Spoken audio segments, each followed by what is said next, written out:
एक टीप वापरून बनवा जाळीदार आणि खुसखुशीत असा म्हैसूर पाक। तोही अगद्या 5 ते 10 मिनिटात तयार होतो। अजिबातही वेळ लागत नाही। म्हैसूर पाक बनवण्यासाठी गॅसवर ठेवलेली आहे कढई। कढईमध्ये घालते 1 वाटी साखर, अर्धी वाटी पाणी त्याच वाटीने घालायचं आहे आणि याचा 1 तारी पाक बनवायचा आहे। पाक बनवून झाला की त्यामध्ये घालायचं आहे 1 वाटी बेसन पीठ।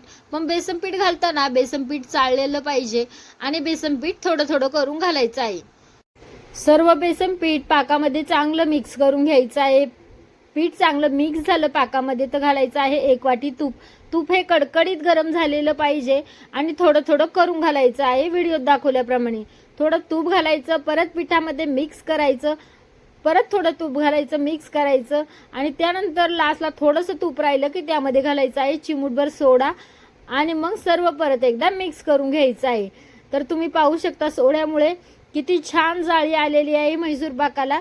तर एका डब्यामध्ये मी मिठाईचाच डब्बा आहे त्यामध्ये मी म्हैसूर पाक काढून घेतलेला आहे आणि त्याला कलथ्याने सेट केलेला आहे। 10 मिनिटांनी तो थंड होतो। तर 10 मिनिटांनी थंड झाला की तुम्हाला कट करूनही दाखवते कसा झालेला आहे। तुम्हाला पाहिजे त्या पीसेस मध्ये तुम्ही कट करू शकता। मी कलथ्याच्या साहाय्याने छोटे छोटे पीस करून घेतलेले आहे। तर तुम्ही ते पाहू शकता किती छान असं म्हैसूर पाकला कलर आलेला आहे, वरतून येलो आणि आतून असा ब्राऊन सारखा। तुम्हाला तोडूनही दाखवते, पाहू शकता किती छान जाळी आलेली आहे।